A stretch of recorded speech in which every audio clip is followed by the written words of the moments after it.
이렇게 나오거든요. 월별로 전세가가 오르는데 역전세가 우려가 없어졌다. 이게 말입니까? 전세를 2년마다 한 번씩 계약하잖아요. 그렇기 때문에 역전세라는 개념 자체가 2년 전보다 가격이 떨어진 걸 역전세라고 해요. 그래서 지금 월별로 전세 가격이 올라도 이 차이는 어떻습니까? 유지되는 거예요. 역전세는 계속되고 있어요. 내년까지 역전세는 지속될 겁니다. 최근에 집값이 오르면서 전세가 또한 조금씩 상승하고 있습니다. 그래서 매물가가 오르면서 전세가가 함께 오르는 이유가 있을까요?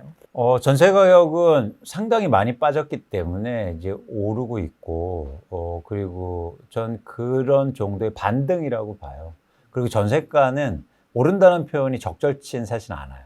왜냐하면 전세 가격이 지금 월별로는 오르고 있지만 2년 전보다는 계속 떨어져 있는 상황이에요. 그러니까 전세를 2년마다 한 번씩 계약하잖아요. 그렇기 때문에 전세를 월별로 계약하면 오른다는 표현이 맞을 수 있지만, 그래서 전 전세 가격을 2년 전과 비교를 해보시면 2년 전보다는 훨씬 더 떨어져 있는 상황이다. 그래서 오른다는 표현은 좀 적절치 않고 워낙 많이 빠졌기 때문에 조금씩 회복하는 거다 보고 있습니다.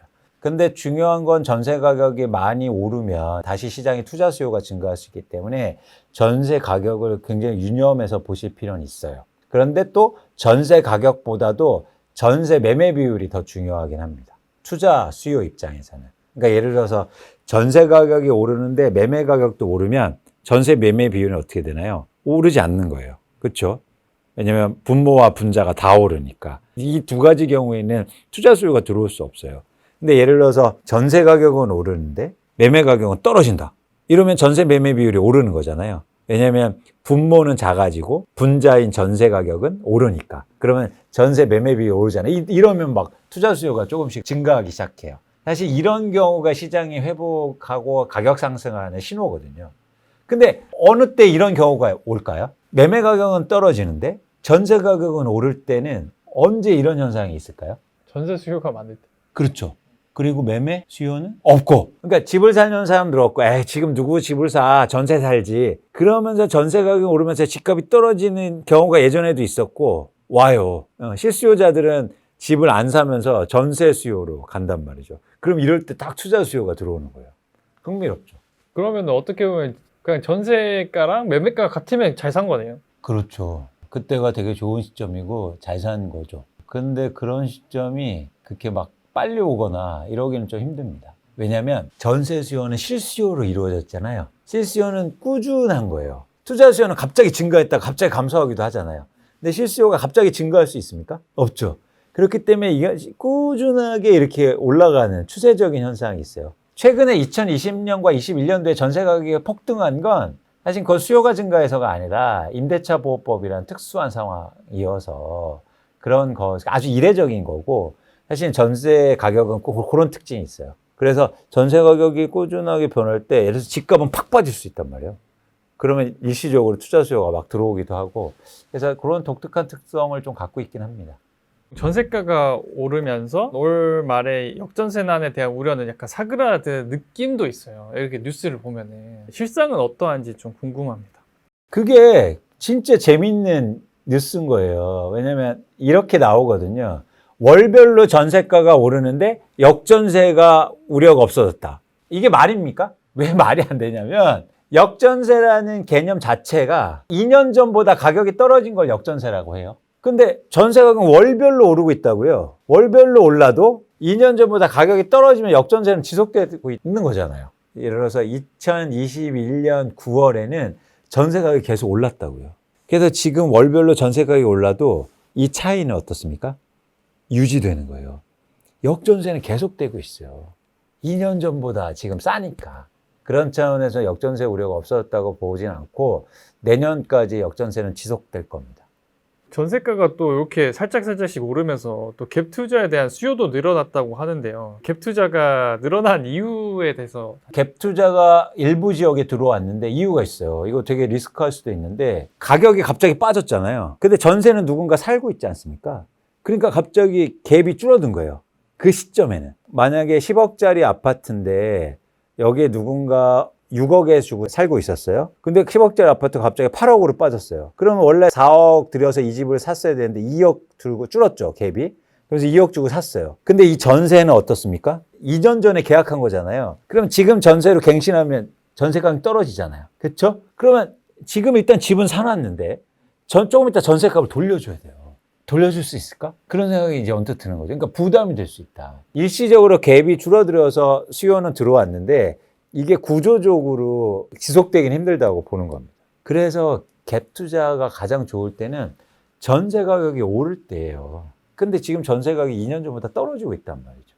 당장 갭이 적어서 사긴 했는데 그 문제가 커질 수 있다는 거예요. 근데 제가 볼 때 최근에 갭 투자들은 다 그런 식으로 산 거다. 제가 진짜 갭 투자 잘하는 방법 알려드릴게요. 투자는 이런 겁니다. 플로어로 하셔야 돼요. 스탁이 아니라, 지금 시점이 아니라. 예를 들어서 이런 거예요. 내가 5억짜리 아파트를 오히려 전세 가격이 낮고 가격이 낮을 때 사요. 그럼 전세 가격이 2억밖에 안 됐어요. 그럼 내 돈 3억이나 들어서 샀어요. 그냥 가격이 떨어져서. 근데 전세 가격이 낮으니까 가격이 떨어졌겠죠. 그렇죠? 2억 전세 낀 5억짜리 집을 3억 주고 샀습니다. 근데 2년 후에 전세 가격이 3억으로 올라요. 이 집이요. 그럼 뭐가 생깁니까? 1억이 생기죠. 그럼 그 1억 갖다가 어떤 집을 사냐면 2억짜리를 사는 거예요. 새롭게. 1억이 생겼잖아요. 그걸 2억짜리 집을 사는데 2억짜리 집은 누군가 1억에 전세를 주고 샀잖아요. 그러면 여기서 받은 전세금을 주고 샀잖아요. 두 번째 집은 내 돈이 들어갔습니까? 안 들어갔습니까? 안 들어갔죠. 주체가 된 거예요. 그래서 이걸 롤링하면서 집을 수를 늘리는 거예요. 그러면 훨씬 레버리지 효과가 큰 거죠. 그렇죠? 그래서 만약 가격이 오르면 이제 쉽게 말해서 속된 말로 대박을 치는 거예요. 이래서 우리나라 다주택자들이 이렇게 하는 겁니다. 지금 시점에 내가 갭이 작다고 투자하면 낭패를 보는 거고요. 오히려 처음에는 무리하게 샀지만 나중에 전세 가격이 오르면서 그 돈으로 또 한 채를 사고 또 한 채를 사고 이런 롤링을 하는 거예요. 굴리는 거란 말이에요. 그래서 결국에는 뭐냐면 원 시점은 뭐냐면 가격이 낮을 때 사면 다 되는 거예요. 가격이 오르면서 그걸 이용하는 거예요. 근데 내가 지금 당장 처음에 말씀드린 것처럼 이 갭이 작아졌다고 해서 바로 산다? 그럼 반대 현상이 나잖아요. 역 레버리지가 나타나는 거잖아요. 내 돈이 점점 더 넣어야 돼요. 그 집을 유지하기 위해서. 굴릴 수 있습니까? 못 굴리잖아요. 그래서 지금은 갭 투자할 때 굉장히 유념하셔야 돼요. 제가 뭐 그분들을 도움드릴 이유는 별로 없겠지만 제가 이걸 왜 말드리냐면 이런 게 한국에는 비일비재하기 때문에 사실 리스크가 큰 거예요.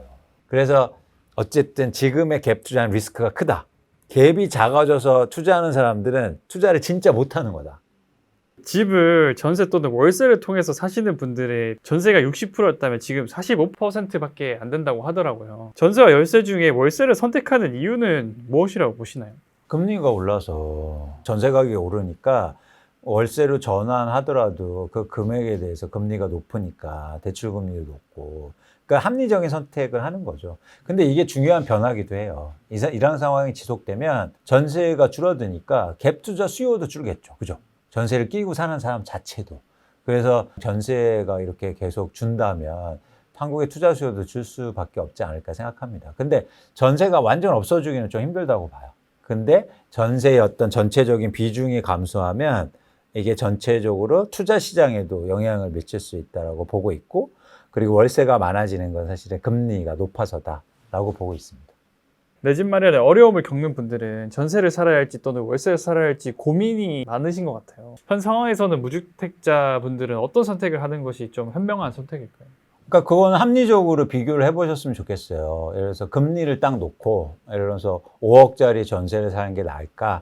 아니면 1억에 뭐 예를 들어서 반전세를 하는 게 나을까? 그러면 1억으로 반전세를 갔을 때 4억을 예를 들어서 내가 다른 데 은행에 넣어놔서 받은 이자하고 월세하고 비교를 해보면 되잖아요. 이것처럼 여러분들이 좀 합리적으로 고민을 해보셨으면 좋겠다. 전 이 말에는 동의하지 않습니다. 뭐냐면 전세를 살아야 목돈을 마련한다. 전 그 말에는 동의하지 못해요. 특히 금리가 높은 상황 속에서는 그 높은 전세를 정기예금에만 넣어놔도 사실 월세보다도 더 돈을 벌 수 있거든요. 그래서 여러분들이 전세로 나오면 그냥 그 돈은 그냥 똑같잖아요. 원금 그대로잖아요. 물론 원금을 보호할 수는 있어도. 그런 차원에서 여러분들이 좀 여러 가지 시중 금리라든가 내가 자금을 어떻게 활용할 거라는 계획에 따라서 전월세를 비교하셨으면 좋겠다는 말씀을 드립니다. 근데 최근에 잘 보시면 아무래도 전세 수요가 감소를 하고 있어서 월세는 좀 올라가지만 전세 가격은 절대 차원에서는 좀 떨어지는 상황이에요. 떨어지는 지역도 나타나고 있고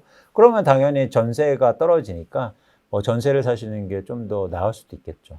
광순의 북덕방에서 대표님의 부동산 리포트를 무료로 확인할 수 있다고 알고 있습니다. 네. 어떤 이유에서 무료 리포트를 제공하고 계시는지. 아니, 저의 목적은 되게 심플한데, 저는 투자를 통해서 경제적인 불평등을 줄일 수 있다라고 생각합니다. 근데 투자를 여러분들 내 집 마련이든 어쨌든 투자를 현명하게 하시기 위해서는 좋은 정보들을 여러분들이 보셔야 되고, 그리고 균형 잡힌 정보들을 이제 통해서 여러분들이 의사결정을 하셔야 되는데, 그런 도움을 좀 드리고 싶었어요. 그런데 진입장벽이 높으면 좀 꺼려 하시는 것도 있잖아요. 그래서 제가 일단 무료로 제공해주고 있고, 가능한 한 무료를 유지하고 싶어요.